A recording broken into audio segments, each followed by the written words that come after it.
Nous allons à présent parler de la mort comme source d'impureté. L'impureté survient en cas de mort lorsqu'une présence authentique, c'est-à-dire ici une vitalité, soudain disparaît.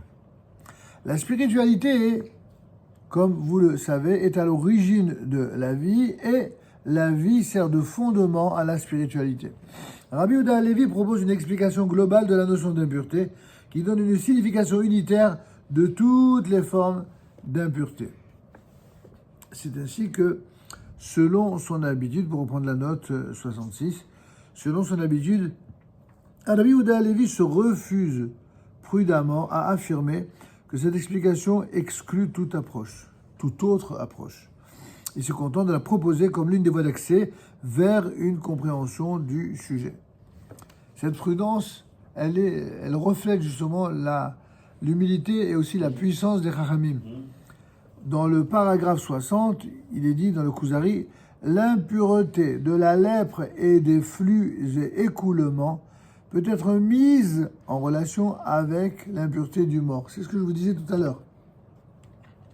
La mort, en effet, est la plus grave des corruptions, au sens premier du terme. C'est-à-dire que la mort, la pire des vacuités, est la source de l'impureté. La mort est, de certaine manière, elle est néantisation de l'être, suppression de la vie. Elle est destruction radicale, et c'est pour cette raison, et en tant que telle, qu'elle est la cause immédiate de toute forme d'impureté.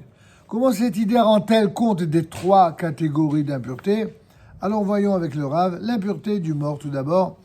Le cadavre, la dépouille mortelle, la dépouille d'un mort, c'est l'expression la plus perceptible du vide immense provoqué par le départ de la vie.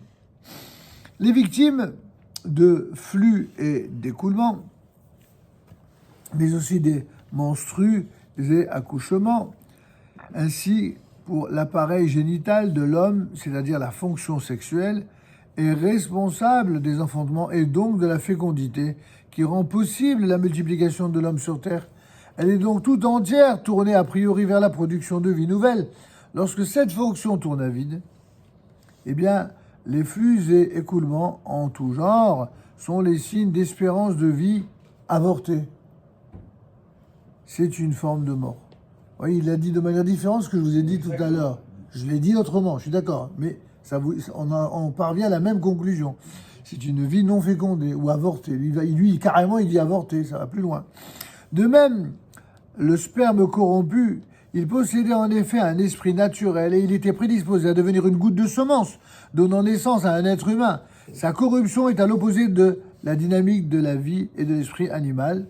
Alors évidemment, il y aura après, dans le Zohar et dans la Torah même, il y aura une différence fondamentale entre une semence provoquée, juste pour une jouissance personnelle, et donc une semence provoquée volontairement, mais pas d'une manière cachère, pas d'une manière permise, et une semence qui serait venue involontairement, par l'échauffement naturel du corps, par le fait de, pour ça que certains appellent ça pudiquement les pollutions nocturnes, c'est-à-dire quelqu'un qui dans son sommeil, eh bien justement parce qu'en état de veille il se comporte bien et qu'il repousse tout un tas de tentations qui sont susceptibles de déchauffer ses pulsions et de faire penser à des pensées sensuelles ou autres, eh bien, il les repousse en état de veille, et quand il dort, eh bien, le Issara, il ne fout pas la paix. Et c'est une des raisons pour lesquelles, entre parenthèses, on fait le Shema Israël. Pour dormir mitor d'ivrei Torah et être protégé contre de mauvaises pensées ou des esprits malsains. Et il y a aussi, quand on traduit en français par gonorrhée, je crois même que ça c'est une maladie. Ça c'est une maladie complète, c'est pas du tout volontaire là. Mais c'est une troisième voie encore. C'est ni... Oui, mais c'est ni si c'est un... Non, dans ce que toi tu dis la gonorrhée, c'est carrément une maladie. Ça n'est pas ni celui qui provoque cela, ni celui qui a ça parce qu'il a des pensées comme ça très... Le moi et le surmoi. Oui, enfin ça c'est la... Comment? Ça vient pas tout seul. Oui, déjà, comme vous dites. Mais non, mais... C'est pas une griffe. on est déjà de l'impureté qui a été chopée à partir d'une autre forme d'impureté. On a bien compris. En tout cas, la semence émise en pure perte rend donc impur. C'est marrant parce que sans vouloir y faire un jeu de mots, en pure perte. Moi j'aurais dit en perte impure. D'accord, mais bon, il n'a pas fait exprès, je pense pas. La semence émise en pure perte rend donc impure, et de même, les menstruations qui surviennent chez la femme sont le signe d'un échec de la fécondation. Chaque mois, la femme ovule et la matrice recueille cette chance de vie nouvelle sur ses parois qui se sont richement tapissées en prévision de la gestation espérée grâce à la fécondation par la semence masculine. Après une quinzaine de jours, si l'ovule n'a pas été fécondé, alors les parois de la matrice se détachent, se décomposent et sont expulsées sous forme d'abondant écoulement sanguin. Là, il vous explique d'une manière un peu plus technique. Une réalité que, bon, tous ceux qui ont fait médecine connaissent ça par cœur, mais tout le monde ne sait pas, en fait, comment que ça se passe. Et ce qu'il dit, ça, c'est assez éclairant, malgré tout. Par conséquent, toutes les formes d'écoulement et de flux provenant de l'appareil génital masculin ou féminin sont l'expression d'une fécondation possible, mais avortée. Bon, le terme avorté en français est un petit peu, peut-être discutable, même si je comprends ce qu'il veut dire. Je préfère dire non fécondé que avorté. Non, c'est pas avorté dans le sens de l'avortement. Mais justement, oui, mais en français, avorté, c'est avorté quand même. Oui. Avorté, ça fait, par exemple, une entreprise qui avorte. Oui, mais il n'y a pas d'ambiguïté sur une entreprise. On n'est pas en train de parler d'entreprise, on est en train de parler d'appareil génital. J'entends bien, tu as raison. Bien sûr que c'est dans ce sens qu'il le dit. Mais je pense que il est plus approprié, quand on parle de cela, de dire non fécondé, parce que quand tu dis avorté, tu crées une ambiguïté qui n'est pas souhaitable, me semble-t-il. Moi, je suis très sensible aussi aux mots. Mais je suis d'accord que on dit aussi on dit qui s'est arrêté avant d'arriver à son terme. Mais on peut dire aussi d'une entreprise, comme tu dis, ou d'un projet qui est avorté aussi, bien sûr, interrompu. Mais en tout cas, ce qui rend en tout cas impur aussi bien celui ou celle qui en a été victime. D'ailleurs, là aussi, le mot victime, je ne sais pas pourquoi il utilise le terme de victime. Je vois pas en quoi, là aussi, en français, c'est très ambigu. Surtout avec tous les imbéciles d'une génération qui ont une tendance à adopter une posture victimaire et de mauvaise foi. C'est pas le mot victime que j'aurais choisi. D'accord. Oui, qui fait l'objet de, enfin, peu importe. En tout cas, c'est pas, là aussi, c'est pas son intention. Il n'est pas de jouer les victimes. Ce qui rend impur aussi bien celui ou celle qui en a été en quelque sorte d'objet que ceux qui entrent en contact avec l'un d'eux. Mais pourrait-on dire, dans le cas de l'enfantement, eh bien, c'est tout le contraire. La femme qui a donné naissance à un enfant, tu peux pas dire que ça a avorté, tu peux pas dire que ça n'a pas donné naissance. Donc là, il fait une remarque formidable à ce qu'il lui-même il affirme. D'accord, la femme qui a donné naissance à un enfant, elle a donné la vie, alors pourquoi est-elle impure? Magnifique. Certes, l'enfant qui est né, c'est une vie à part entière, une vie nouvelle qui est venue au monde, mais dans le corps de la femme, se transforme en un vide qui s'est formé là où apparemment une vie palpitait. C'est-à-dire que cet enfant, certes, devient une nouvelle vie, sauf que la vie que la femme portait en elle n'est plus. C'est ça qu'il veut dire. Elle n'est plus en elle. C'est une volonté divine. Ça peut pas être une... Mais on est d'accord, il n'est pas en train de contester l'évidence, enfin. Il vous dit juste, il vous essaie de vous expliquer, d'une manière un peu comme ça, pilpoulique, que le fait de donner la vie, c'est certainement la chose la plus merveilleuse. Mais comment expliquer que si une personne qui donne la vie, tu peux plus dire le raisonnement d'avant, que ça a été avorté? Mais non, du tout, elle a donné la vie. Alors comment elle considère qu'elle est impure? Réponse. Il répond très bien, il explique très bien. Il vous dit que, étant donné que certes, cette vie, elle a été fécondée, donc du point de vue des règles, il n'y a plus de problème. Du point de vue... Vous comprenez? Mais cette vie qui a été fécondée, elle est indépendamment aujourd'hui une vie intrinsèquement ou grâce évidemment à Dieu, à son père et à sa mère, une vie autonome. Mais sauf que cette femme qui a été porteuse de cette vie, tout d'un coup, elle en est privée. Et donc c'est un raisonnement très très sain. C'est-à-dire que cette femme qui portait en elle la vie, on lui a entre guillemets des grosses guillemets, cette vie n'est plus. On lui a supprimé cette vie pour la bonne cause.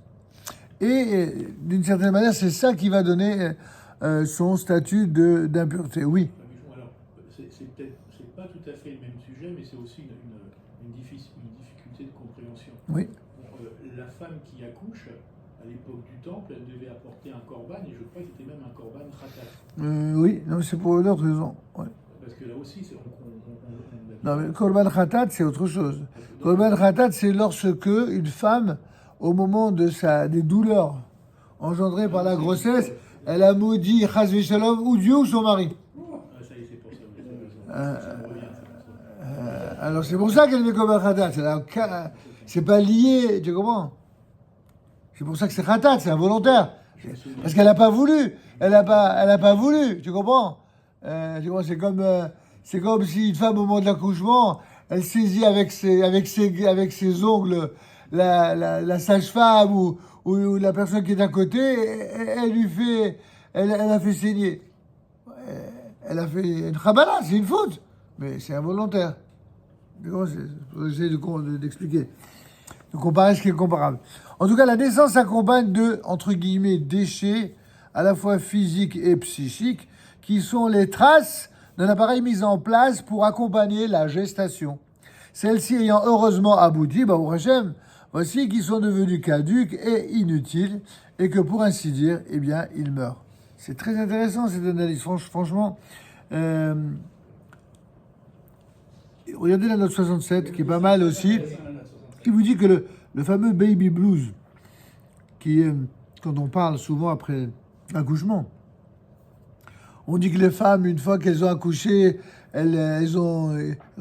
Ils parlent d'un dérèglement hormonal et du retour de couche et tout un tas de choses qui font qu'elle a pas le moral, elle a envie de pleurer, elle est très irritable, ou elle se met à chialer pour rien, elle a pleuré pour rien.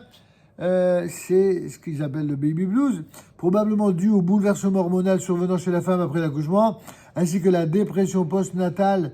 Ne sont-elles pas une des formes par lesquelles se manifeste ce vide soudain qui s'est comme creusé dans le corps et dans la conscience de la nouvelle maman? La halakha juive serait donc comme une réponse qui ferait savoir que ce qui se passe est tout à fait normal en vérité, c'est naturel, mais que ce passage à vide doit être pris en charge et encadré. Ce n'est évidemment pas une punition, mais une cure. C'est joli, cette présentation. Vous voyez que tout dépend de la manière dont on présente et dont on comprend les choses. Et ça a le mérite d'une grande clarté. Bon, maintenant, la lèpre. La lèpre, le troisième des catégories d'impureté, ainsi que le membre lépreux, il y a marqué, et le membre lépreux, il est considéré comme mort. Qu'est-ce que ça veut dire qu'il est considéré comme mort? Les membres du lépreux, les membres du corps humain du lépreux, frappés par la plaie, perdent ainsi leur vitalité. Le sang n'y circule plus. Il se nécrose et tombe comme des lambeaux. Puissions-nous être, Dieu préserve, nous en être épargnés, ces membres ont perdu leur vitalité et sont donc comme morts. Là aussi, il a voulu vous montrer pour chaque exemple en quoi c'est lié à la mort. Une fois encore, la même logique. Cette approche extraordinaire situe la sainteté et la spiritualité comme source de vie et l'impureté à l'opposé de cette source de vie. Le sanctuaire, il est source de sainteté et source de vie. La spiritualité apporte un surplus de vie au monde et une personne animée de spiritualité, elle est plus intensément attachée à la vie. Pour que la dimension divine se révèle dans le monde, la vie doit être présente dans toute sa vigueur. Le Saint béni soit-il ne fait reposer sa présence que sur un être, dit la Gemara, qui est vaillant, riche et sage. Ah oui, pourquoi? Le Talmud dans Nedarim affirme cela pour nous rappeler que là où la vitalité est absente, La spiritualité n'a pas de support et l'impureté se glisse dans ce vide. La présence divine, la Shekhinah, comme l'on dit en hébreu, ne repose ni du dedans de la paresse, ni du dedans de la tristesse, mais seulement du dedans de la joie, ainsi que le rapport du Midrash Haggadah sur Vaïchi. Ok.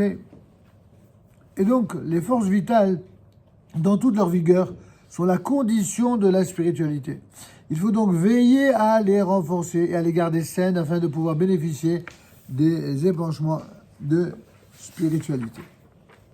Car en vérité, oui, Je comprends vaillant, je comprends sage, mais pourquoi riche? parce que quand quelqu'un est riche, alors, il peut avoir beaucoup de soucis, les businessmen vous le diront évidemment, mais il n'a pas le souci et l'angoisse de celui qui est dans le besoin.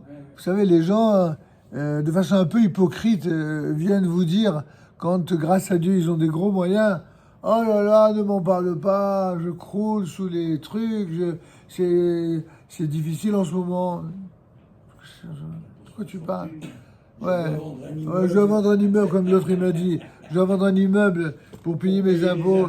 Je dis, mais tu te fous du monde, tu te fous du monde. Il y a des gars, ils n'ont pas de quoi, ils n'ont rien dans le frigidaire, ils n'ont pas de quoi manger. Et toi, tu es en train de te plaindre, mais un petit peu de décence, d'accord?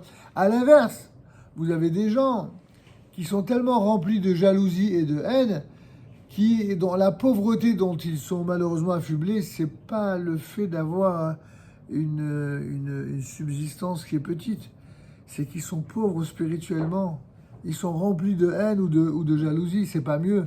Mais c'est un autre sujet, je ne veux pas tout mélanger les sujets. Donc que la richesse, là, en l'occurrence, c'est de couvrir ses besoins. Oui, fondamentaux, bien sûr. Ah oui, mais les trois quarts des gens qu'on côtoie autour de nous, c'est pas des milliardaires, d'accord? Franchement, c'est pas. Il y a des milliardaires, bon, il y en a quelques-uns, bon, que Dieu leur en ajoute. La différence entre nous et d'autres, c'est que nous, on prie pour eux.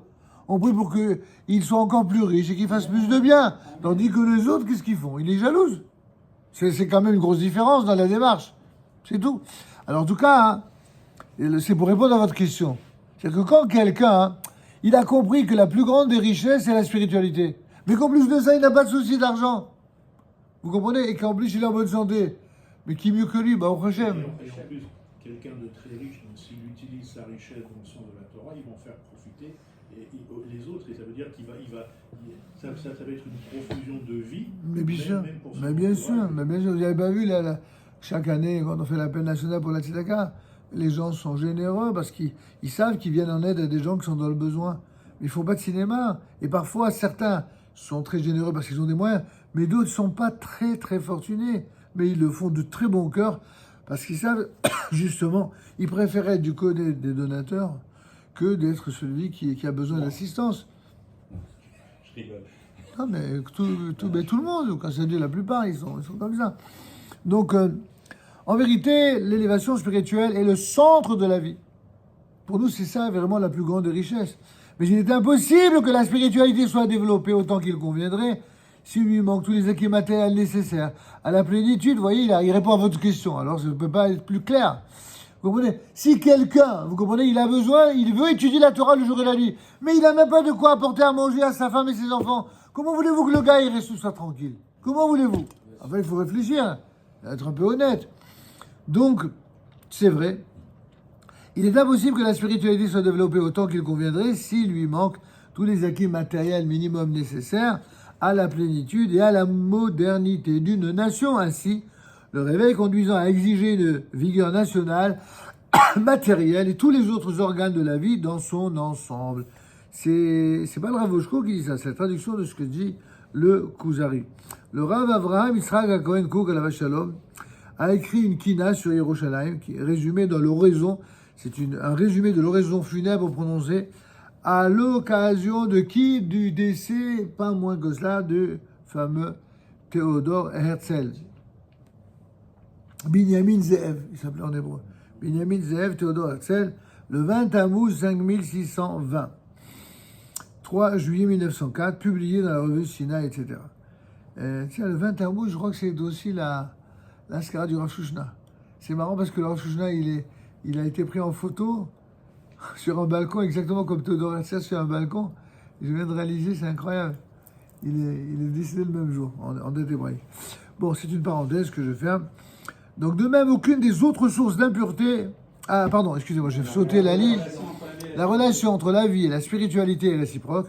De même qu'il ne peut y avoir de spiritualité sans la vie, il ne peut y avoir de vie vraie sans spiritualité. Une remarque intéressante peut être faite dans ce contexte. Elle souligne la différence de sensibilité religieuse entre le judaïsme et, par exemple, le christianisme. Alors que dans ce dernier, dans le christianisme, l'un des rôles importants du prêtre, c'est d'accompagner la mort. La fonction essentielle du Kohen, c'est de bénir la vie. Et le Kohen, il n'est pas du tout présent pour la mort. Au contraire, il n'est présent ni dans un cimetière, ni là où il y a un corps, et encore moins là où il y a un corbillard. Nulle part. Il n'est pas du tout là. Il n'est là que pour bénir les vivants. Et il doit précisément se garder de tout risque de devenir impur au contact ou en présence de la mort. Ce sont tout autrement les proches, parents, amis et voisins qui assistent le mourant et accompagnent ces derniers instants lorsqu'il proclame avec lui la profession de foi d'Israël, le fameux Shema Israël Hashem Elokeinu Hashem Echad. Écoute Israël, l'Éternel est notre Dieu, l'Éternel est un... Oui. Quand quelqu'un est en deuil, il est dans les shivas, il est impur, puisqu'il a... Non? S'il a touché... L'impureté, on a déjà expliqué que l'impureté oui, du mort, c'est une chose. Oui, est-ce qu'il devient impur pendant les shivas, il reste... Ben, il reste impur, oui. Cette impureté-là, on a déjà dit... De toute façon, on est tous impurs. On est tous impurs. Depuis tant que le temple de Jérusalem n'est pas reconstruit, il y a un degré d'impureté qu'on a tous. Maintenant, de ce degré d'impureté qu'on ne peut laver que par la construction du troisième temple, ben, que Dieu fasse que ça vienne le plus vite possible, ça viendra en son temps. Maintenant, on parle d'une autre impureté, là. On parle de l'impureté qui est liée à la mort.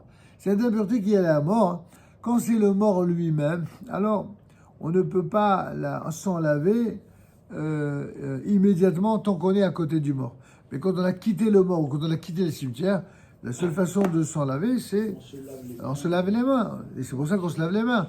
Certains veulent être mahmir et veulent aller au mikvé, il est matov ou manaïm, mais c'est pas obligatoire. Dans notre génération, c'est obligatoire. C'est ça, parce qu'en réalité, les règles de la Torah, mais c'était à l'époque où il y avait le temple et où on pouvait apporter des corbanotes. Exactement. Il fallait attendre 7 jours, etc. Exactement, exactement. Là, on est loin. Et même à l'époque du temple, même les lois sur l'enfantement, l'accoucher, etc., c'était 66, d'accord, et 33 et 66 jours, c'était beaucoup plus long, d'accord. Tov, mes amis, on va peut-être s'arrêter. Quoi.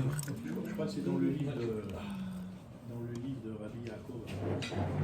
Que Il dit aussi que quand on sort d'Israël, de toute façon, on est impur. ouais. De la terre C'est d'Israël. encore autre chose, c'est la Eretz Hatemim, c'est autre chose, c'est encore une autre notion, effectivement. Allez, bonsoir, à la semaine prochaine, si Dieu veut.